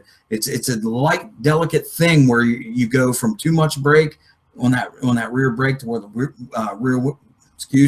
rear wheel locks up, to where you're just using it to drag it, and it's slowing the back wheel down a little bit. You can use this coming downhills and there's big breaker bumps. You can drag that rear brake and it'll keep that wheel sucked to the ground. All right. You can use it in the corners to coming into that corner to keep that bike nice and sucked down to the ground. You can actually use it halfway going into the corner. You know, you start, and that's where I got to a little bit earlier, where you're actually starting to use the throttle. What the pros do, guys, is they're using all these controls, you know, at the same time together. So they're actually dragging the rear brake, but they start to throttle also a little bit. They put a little feather on the rear brake and the throttle. So that rear brake is definitely for control, and the front brake is to slow you down. All right. And what else it does is your back is sometimes doing a lot of different stuff than your front. Your back's dancing around, man. It's doing stuff different from the front of your bike. And when you drag that rear brake, it lines them two up. So this is especially important going into a corner. You don't want to be going into your corner and have the back doing certain things and the front doing something else different, all right? So when you drag that rear brake, it kind of pulls that into line. And when you grab this front brake, it also does the same thing. It dips down the front of the suspension a little bit. That actually helps you grip a little bit going into the corner. So it dives the front suspension down a little bit. That helps you grip a little bit. Plus that wheel kind of tucks back in a little bit when you're using that front brake. Everything's lined up. Now you can rail into that corner. You can start to apply throttle. Boom, boom. You know, to full throttle out of your corner. So I hope that helps. The rear brake is for control. That's what it does. It's not for stopping you. Don't become a rear brake masher. And how you can do that real quick, I'll let you know. How a good way to practice this is, if you're a guy that just jams on the rear brake, stop using your clutch. Do not pull your clutch into the grip. When you pull the clutch into the grip, it forces you'll over brake every time, because you're not going to stall the bike. You want to learn how to use your rear brake for control. You want to learn how to feather it correctly. Start braking going into your corners, or anywhere for that matter. Anytime you go to the brakes, with your clutch out, okay? There's 3 sets of brakes on a clutch. I'm sorry, 3 sets of brakes on a bike. Do you know what they are? Rear brake, front brake, and what else? There's another one, engine braking. So when you start to roll off the throttle and you're going to go to braking, don't pull the clutch in. Let it out and do your braking. I guarantee you, you might mess it up 100 times and you'll stall the bike. but you'll start to learn how to drag that rear brake correctly without stalling the bike if you leave the clutch out. Hope that helps. And thank you, Ryan, for that question. I appreciate it. That was a good question. Control, rear brake drag for control. Definitely. I'm going to jump onto another one here. Out of from my email. I don't want to miss anything from the emails. Let me see here. Okay, here we go. We have a question, and this is from, boy, didn't put his name down. Sorry about that. But his name ain't here, but it says being able to ride longer and use less energy. I'm in my 40s, so pretty important for me, all right? If you were on my webinar, you learned about application of power, okay? Application of power is very important. What application of power is how you apply the power through the throttle to build your momentum up. And then the key is to keep that momentum by what we just talked about, by not overusing your controls, rear brake drag, not being a brake masher, and then you kill all that momentum. And now you have to, your first reaction is to jam back on that throttle because you killed all that momentum and you want to go fast. Some guys passing you on the inside and all that, okay? An application of power, if you're not that fit, if you're not a guy that's fit and you lost some of your fitness, the application of power will help you with that fitness, okay? I mean, because what you're doing basically is you're learning how to apply that power smoothly and with control. Do this thing of just over braking, killing all your momentum, and then you go back to throttle really hard. What happens is you throw your body position out of whack, and then you're fighting the bike constantly. And when you're fighting the bike, you're going to get tired super quick. And there's some other things that we touched on there too earlier with the, or working out using, having strong legs, a strong core, and a strong back. And you need to do that because as soon as you get tired, you're going to start to fight the bike. All right. I didn't get a name on that, but I hope that helped. All right, here we go. We got one from Brent who says, how do you get over the fear of hitting jumps? All right, I've been keeping on this picture here. I guess we'll just stay here. Listen, okay, here's what it comes down to the jump, guys. That fear of hitting big jumps, it's not even, doesn't even say big jumps. It just says hitting jumps. Listen, the first step in jumps is getting everything we've been talking about down first, okay? The corners set everything up. That's the key. The corners is where, you come off power. So you either over brake and it throws all your momentum off. And then you instantly think, get back on the throttle hard. So you lose traction because you're getting on the throttle too hard instead of controlling that power through the corner. And what I mean by that is the corner sets everything else up. The motocross track is a puzzle, right? So we come out of that corner and we start to get on throttle. Well, we want to keep a nice smooth flow coming up to this jump, all right? And that's what's going to help us, first of all, start to eliminate this fear of hitting this jump. We want to feel confident going into the face of this jump. We don't want to be doing this stuff where we braked all out of control and then we started to jam on the throttle and we lose traction on the back wheel and we're trying to get it all lined up just before we hit this jump. That's no way to hit a jump. You can't do that. You got to be confident on your bike, flowing on your bike, become one with your bike, not fighting the bike. That's the first step in it. That'll start to eliminate fear for these jumps once you get that down. So it goes back to this thing where I get kids come to my school that say, I want to learn to jump right away as soon as they come. Whoa. Let's back up a minute there, partner. We need to learn the correct body position first. We need to learn how to use your 5 controls, application of power first. Let's get that nice and smooth. And what that'll do is that'll start to give you confidence to hit these jumps. Now, the next thing you want to know about jumps is once you start hitting jumps, is we talked about it earlier. You're always going to get compression and rebound, right, off of every jump. You gotta take a tabletop, a smaller tabletop, and you got to go start hitting that thing, and you got to feel this compression and rebound. As you can see, hopefully this picture's still up here. Yeah, it looks like it's still up. Let's go back here. This compression and rebound, as you see this guy coming into a whoop section here, this bike's going to compress and it's going to rebound, and you got to feel that in your body, okay? And you can't freeze on a jump in this. If you're in the center of balance head over the handlebar mounts, elbows nice and high, weight down through into the foot pegs, on the balls of the feet, head high, looking to where you want to go, shoulders nice and square. That's the center of balance on the bike. To know you're there, make sure that head's over the handlebar mounts. So as you leave the face of that jump, it's going to rebound. You're always going to have to move a little bit. You're going to have to make a rowing movement.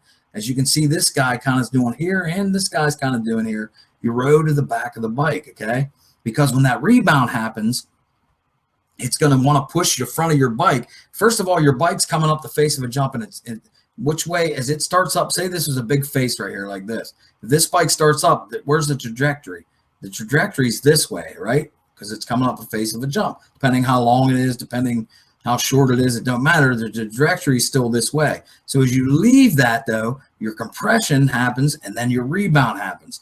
Now the rebound is going to start to push that arc through the air more straight, but you're going to have to row back a little bit into that so it don't push it too far forward, and to keep that trajectory nice and even. All right. What will happen on jumps too is, guys, is if you're too far back, leaving the face of the jump, as that wheel leaves the face of the jump, and you're too far back already, you freeze, and you're way back here, your butt's back here by the back end of the seat, and you are on the throttle hard, as your back wheel leaves that jump, your front end will always go high, okay? On the throttle with your body too far back, the front end will always go high. The other thing that will happen is if you leave the face of that jump and you chop the throttle off, okay? You chop the throttle off, your front's always going to drop, okay? So you want a nice smooth throttle going off the face of that jump, nice and smooth. Keep your body in the center of balance, and then you can adjust from the center of balance, sometimes laterally, but you're always going to have to row back somewhat into that compression and rebound to get a nice drive and a nice arc. All right. So you know that's the thing with jumps. Get confident first leading up to that jump. Make sure you feel nice and you're flowing on the bike. You feel confident. You're one with the bike leading up to that jump before you even start to try them jumps. And then pick a little jump and start to feel compression and rebound, how you move your body. Start to feel the throttle and how the throttle works as you're coming off the face of that jump. And that'll help you tremendously. That'll start to eliminate the fear to go for that jump. The other thing you'll find is once you build momentum and you keep momentum through corners, out of corners, through straightaways, across whoops, jumps become a whole heck of a lot easier on top of your momentum, because a lot of jumps are pretty much the same. You'll get your one big beast, but a lot of them are in that 40, 45, 50-foot range. And once you start to land them, you get a good feel of what that speed is you need to hit that. Another thing you can do is you can follow somebody. This is crucial, and I do this all the time. If I show up at a track and I want to hit a jump, but the thing's scaring me a little bit, I'm not sure about it.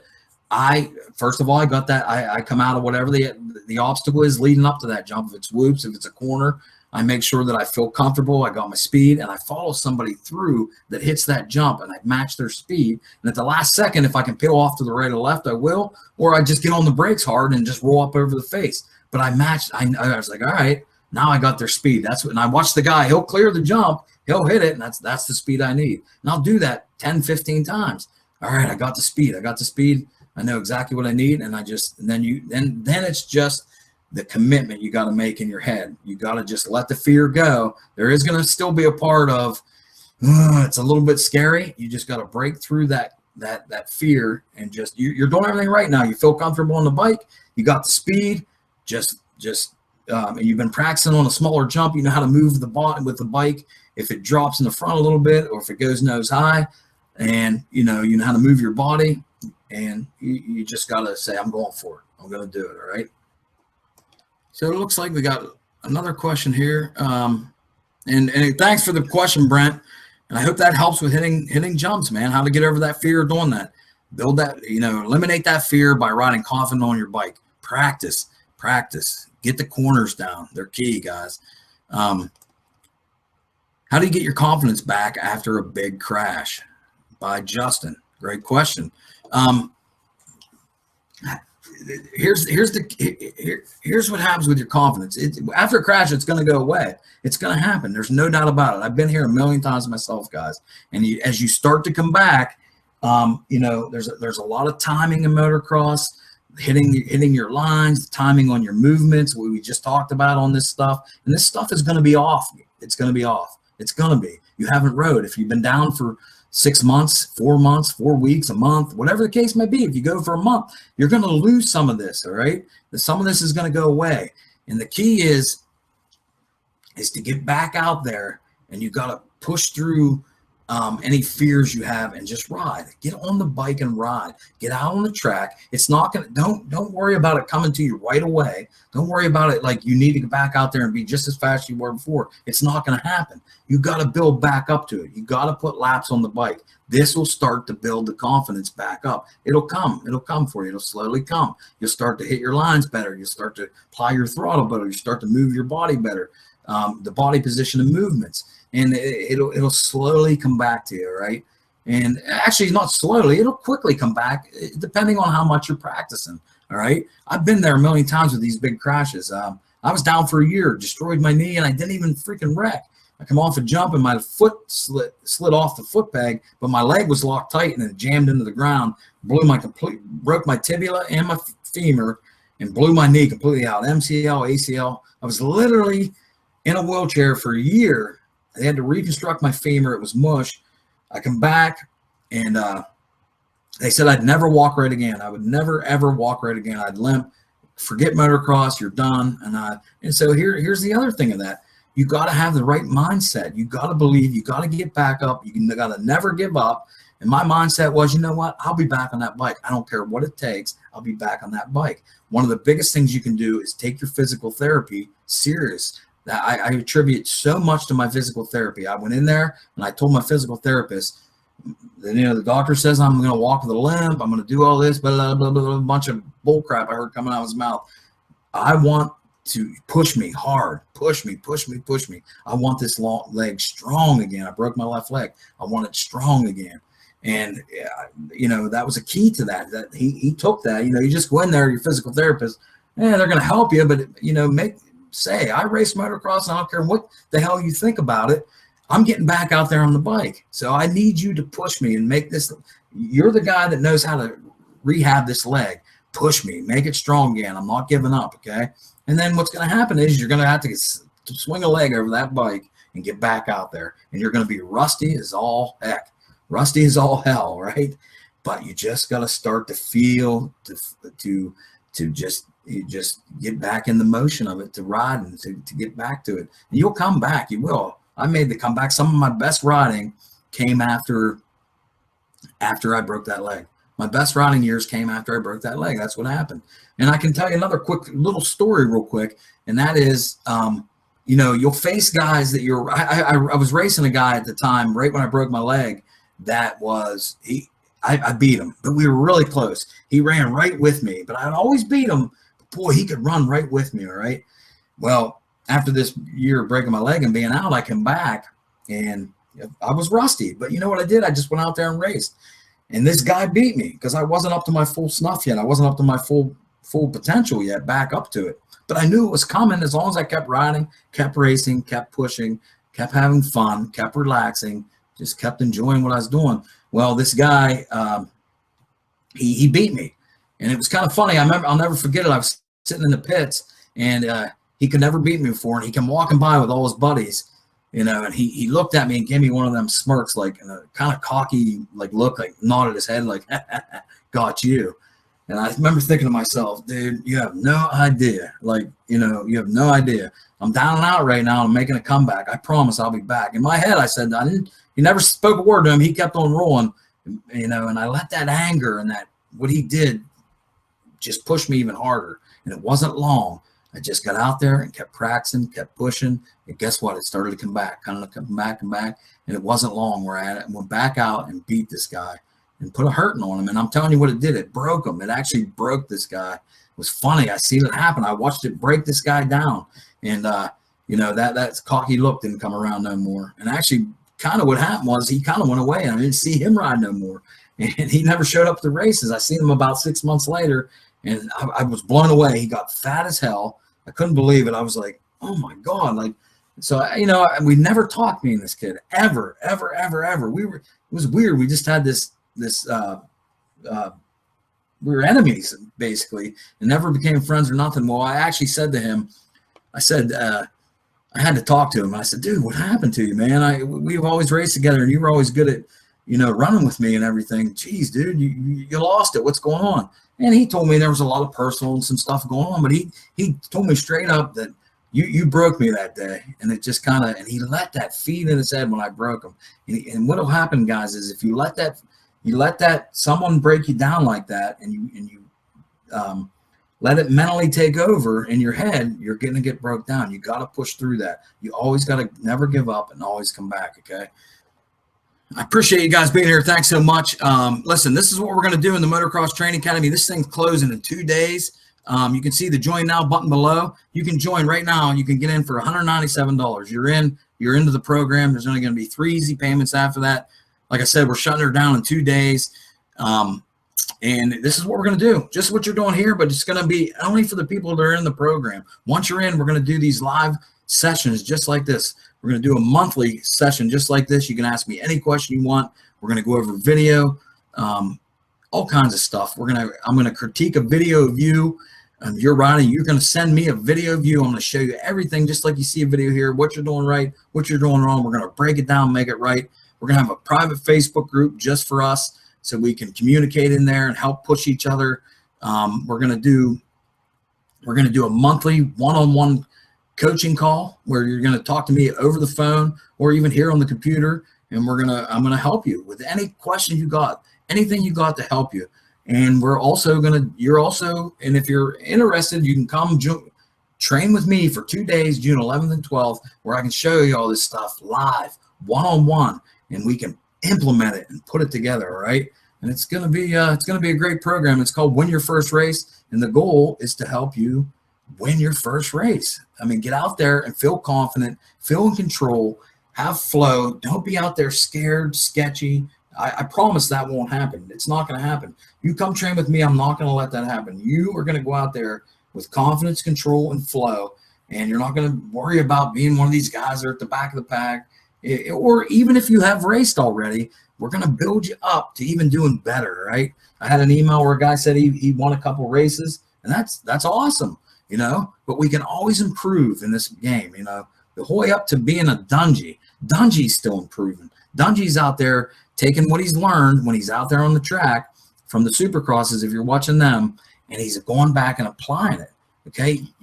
As soon as you start to relax a little bit in this sport, as far as you want to be relaxed. Don't get me wrong. You want to be relaxed on the bike. But as soon as you start not pushing yourself and driving, someone's going to come up behind you and take over. That's the game of motocross now. Okay.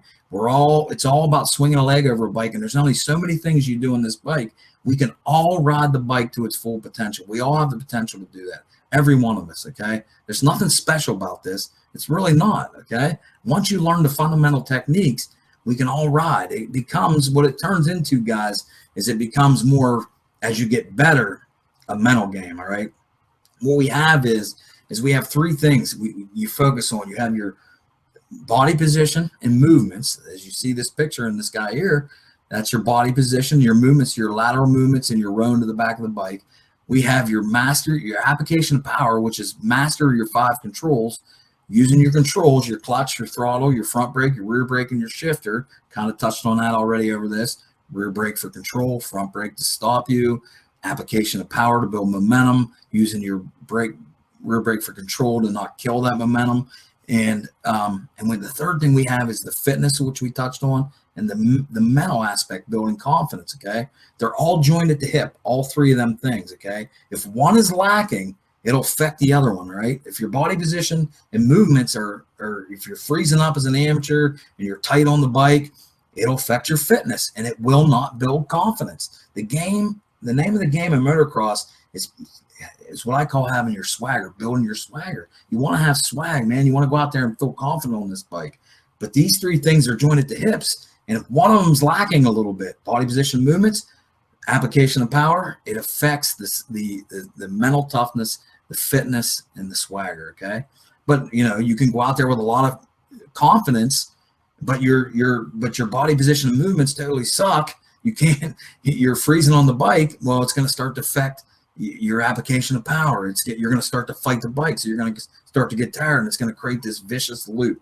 These are the 3 things joined at the hip, and the 3 things that I focus on and I train you to do. So you go out there with control, confidence, flow, timing. You not fight the bike. And it's always I'm still doing it to this day. I mean, geez, I'm still applying I'm still going out there and learning every day and doing better myself. It's always a game of doing better, learning, and getting things down, and it's just a great sport. It's an awesome sport. I love teaching it, and I love showing guys to get the flow. Once you get the flow, boy, it comes from them 3 things I just talked about. You get that flow, it's game on, guys. It really is. I mean, it's an art form. I like to call it an art form. You're the motocross track is your canvas, and you're the artist, and you're painting your portrait on that track. Man, when you do that with timing, flow, control, confidence, and not fighting the bike, boy, it's a thing of beauty, man. It's one of the best feelings in the world, I guarantee it. And that's my goal. My goal is to help you get there and get there as quick as possible. Not what I call hope riding. Hope you go out and do that corner today. Hope it all comes together today. Don't go out there and hope that it all comes together, okay? Learn the fundamental techniques that you know exactly what to do and start practicing, implementing them. Have a battle plan, and then guess what? It comes real quick. It comes quick on this once you get the right things to do. So, if you're interested in, hit that join now button below, and you can be in right now for $197. You're in. It'll be 3 easy payments after that, but you're part of the program, and we're gonna all that stuff's gonna be included, and we're gonna hone you in, coming to work with me one-on-one on my track June 11th and 12th. Even if you can't make the June 11th and 12th thing, that's something you can't make. I might open another weekend, but even if you can't, inside the Motocross Training Academy, there's over 60 videos in there, but there's going to be, starting March 1st, I'm going to completely, there's a whole new section there that I'm going to add new videos every week in there. There's guys already in the program. We have like 5 spots filled already. So I'm only taking 15, just to give you a heads up on that too, but I'm already releasing the videos. So there's already 50 videos in there. Plus I'm already building up a whole new list of videos, and it comes off of your questions, and just like we're doing on this webinar right here. And it's also training you to learn all these techniques for corners, body position, fitness, mental training, and all that good stuff. So jump on, guys. I think you'd be really happy. I'm going to really bust my butt. I'm back in the picture there. I wanted to show you guys something here real quick. And you can hit that button below. That'll take you right over to a PayPal page, and you can scroll to the bottom, and you can join right there with them buttons at that join now. You hit the join now button below the video, take you right over. This thing's closing Saturday. This will be a live school inside the Motocross Training Academy. Everything's going to be live, and we're going to build you right up to coming to working with me. I don't see no more questions, so I'm going to share this with you, and then we're going to jump off here. I appreciate everybody being here. Thank you so much. I hope that severely helped you guys. I'm going to refresh the page here real quick. We did get another question. I'm going to show this real quick. Give me 1 second, guys. Guy said he just jumped on. Nick said he just jumped on. I'll get to your question in a second, Nick. I was going to share something with everybody here. Okay, this is what I call part. And we were talking about, we were saying here the mental part. Motocross is a major mental game. And what you'll find happens is we were talking about them 3 things. We were talking about body position and movements. We were talking about application of power, which is master of 5 controls, and then the mental fitness part of it, okay? And what will happen is if you're an amateur, you might be thinking, dude, I feel so confident out there. How do I build confidence, all right? How do I go out with confidence if you're saying that you have to start to learn the fundamentals, and that'll build the confidence, that'll help with fitness, that'll let me retract that a second. Fitness itself, if you just train, will build some confidence, okay?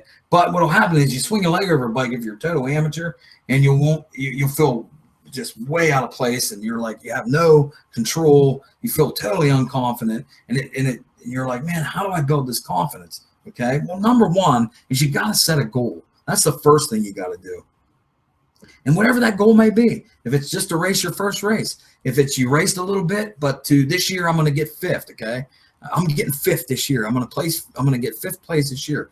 you got to set a goal first of all. And setting that goal, what that'll do is you'll see it's your brain will find ways to achieve that goal as long as you set the goal. But you got to set it first. You just can't go out there like, I don't know, I'm just going to go out and race today. Okay. You also can't let a lot of things start to affect your mind in motocross. You got to be mentally sharp and prepared. All right.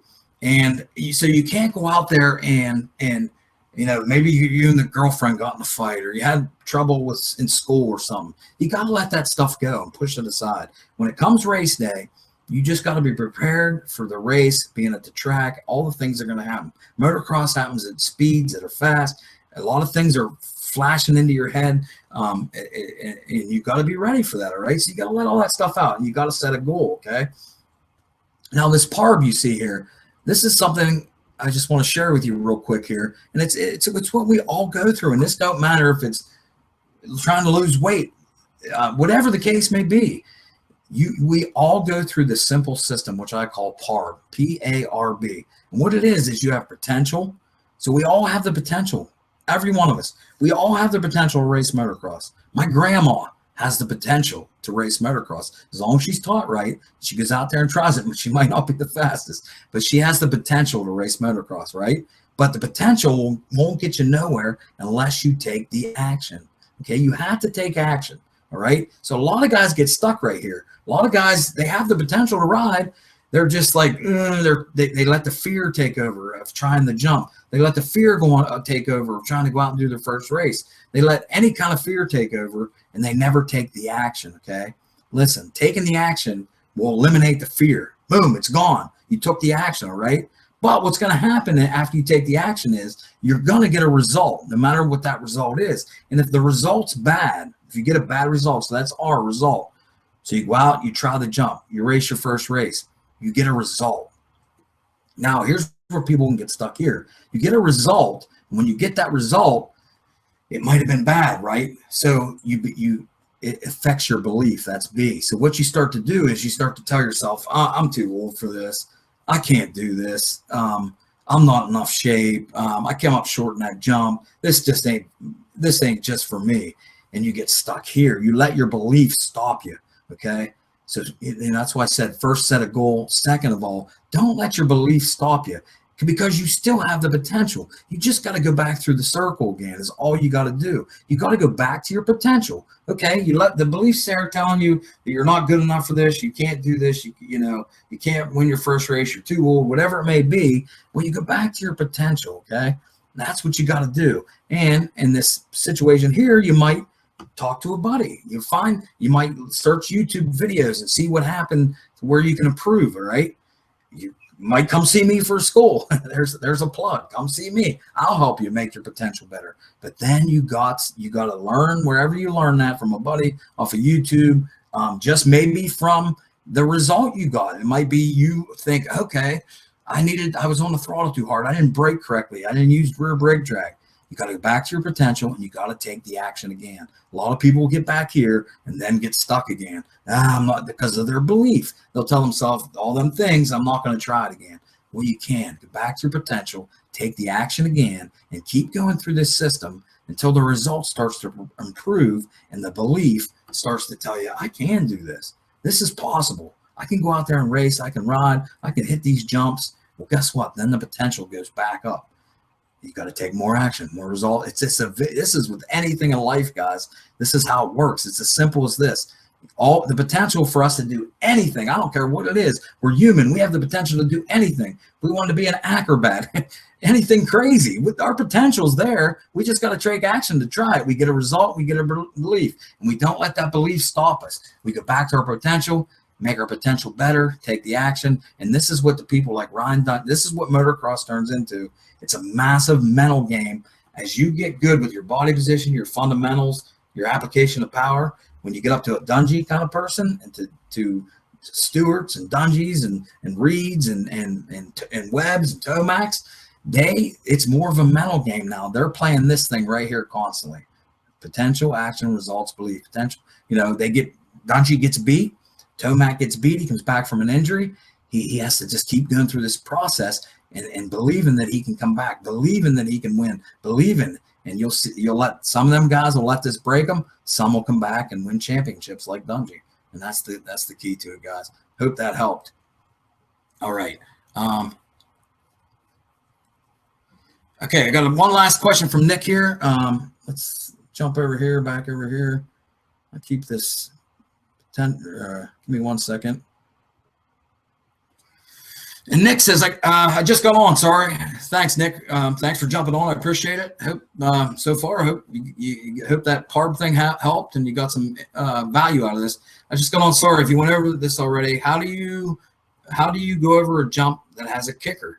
Okay, you got to be prepared for that kicker, Nick. If it has a kicker that you can avoid the kicker. All right. Take a different line off the jump. First of all. Second of all, if it has a kicker, I talked to earlier, and you might have missed this.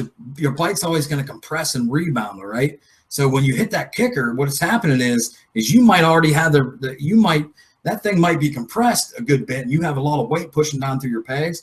But when you hit that kicker, it drives it even farther down, then it rebounds even more, okay? And what you're going to have to do over that is you're going to have to row to the back of your bike. I don't have the picture up here.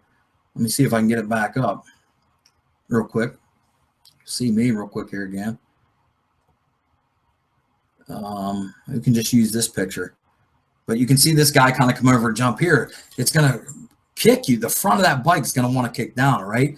You are going to have to row with your body. See how this guy's more in the center of balance right here? His head could be a little more of the handlebar mounts, but you're going to have to make a rowing motion with your knees tight against the bike, pivot on the balls of your feet, and almost like you're going to squat down to the back of the seat. You're going to have to come back here farther to the back of the bike, okay? And you definitely do not. That's the movement you're going to have to make for that kicker, kicking the front of the suspension high and the front down. That's the move you're going to have to make. You're going to have to make that move to the back of the bike. You're also going to want to watch out for chopping the throttle real hard, because what's going to happen is if you chop the throttle off and then you hit the kicker at the same time, you're going to nosedive that thing like crazy, all right? And you're going to have to really, really, really go back here. The other thing you can do is get back on the throttle, okay? You can twist that throttle, and that'll spin this back wheel, and it'll create a gyro effect that'll lift this front up a little bit, okay? So I hope that helps, Nick. Yeah, I mean, avoid the kicker if you can. I mean, I've faced many jumps with kickers, and they suck. I hate them because they throw all your good line. They throw you all off, all out of whack. They're last minute. The worst is the last minute one that you don't even really see there, and you hit it. Boy, that's why you got to be in the standing center of balance. Here's another thing I'll touch on. If you're an amateur and you're a beginner, we looked at Ricky earlier in a video where he was seated while he was doing a whip. Don't do that, okay? Stay in this position right here. Keep your head a little more forward. This guy could have his head a little more forward, but stay in the center of balance. Knees tight, balls of the feet, weight down through the pegs, shoulders nice and square, head looking to where you want to go, over the handlebar mounts, shoulders nice and square. I said that, and your elbows up. So what happens is when you come off a jump in this position, you're able to make that movement quick. Lateral movements back and forth to adjust for balance, and you're able to make this movement to the back of the bike as you row to the back, almost like you're going to sit down on the back of the bike. Through your hip flexors, you just squat down, your back stays nice and straight, but you make that movement quick, and you're able to make that movement in this standing position. If you were seated right here, all you can do is use your upper body from your waist up to your head to lean it straight up and down, and it's sometimes not enough. Well, Nick, I hope that helped, guys. We're out of questions. We've been on here for a good bit. I'm so glad you guys got on. I really appreciate it. Thanks for your time. I had a good time. I love doing these things. I love helping you guys out. So all I want to ask is if you're interested, if this is of great value to you and you want to learn more and you want to work with me one-on-one, just hit that join button below. It'll take you to a page. You can scroll right down the bottom and join the Motocross Training, Dirt Soldiers Motocross Training Academy right now for $197. You're in the program, and we're going to get rock and rolling here. It's closing down in Saturday. You're going to lose your chance to get in if you don't get in. And I'm shutting it down, and we're going to work with everybody that's in the academy right now. And we're going to do basically every month for 3 months, what you're seeing right here, just with the people that are in the academy. We're going to do one-on-one coaching calls. We're going to do a private Facebook group just for everybody in the academy. You're going to be in a membership program that allow you to log in. It's called the Motocross Training Academy. It's something I built. It has over 60 videos leading you from step one the whole way up to, through body position, application of power and fitness. It leads you through that whole arc and everything you need to do. But the cool thing about it is it's actually going to be it's going to be live now. I'm going to be in there, and we're going to do these webinars in there, and I'm adding videos to that, new videos every week. I'm going to add new videos in there, and it's going to hone you in and lead you up to coming to work with me in Pennsylvania, June 11th and 12th, 2 days. And that's going to actually be an awesome thing too. You just got to get to my track, bring your bike, and we are going to just rock and roll for 2 days at my track, learning all this stuff. And we're going to hash it all out and get you riding with control, confidence, and flow. I'm providing everything you need, the drinks. You don't even have to bring no food or nothing, okay? And we're going to have a barbecue at the end of this for everybody that joins the program. It's called Win Your First Race. And the goal is to have you guys go out there and actually win your first race. Get out there with control, confidence, and flow. And even if you don't win your first race, it's a big stretch to say, everyone's going to win their first race. That's all right. You don't have to win your first race. That's the goal, and that's what we're going to shoot for. But the thing I can guarantee is you're going to go out there, you're going to ride, you're going to be mentally strong, go out there and ride with control, confidence, and flow. You're not going to be at the back of the pack. And if you're a guy that's already running up towards the front of the pack, you're going to beat the guys that are just guaranteed. The guys that are running right in front of you just can't beat, or you're going to start to win your first race. Or if maybe you already won a race. All right. Well, there's always ways to get better. Maybe you're winning races in B class. Well, guess what? It's time to move to A class, start winning some races. And that's going to be the goal, right? So closes in 2 days, guys. I really appreciate everybody being on here. Thank you for joining this webinar. And I had a blast. It was fun. I appreciate all the questions, tons of questions. But join the program now, guys. Hit the button below. Sign up on the page. You're in for $197. And we're going to have a good time. And I'm going to help you win your first race. Appreciate you guys being on here. Talk to you guys soon.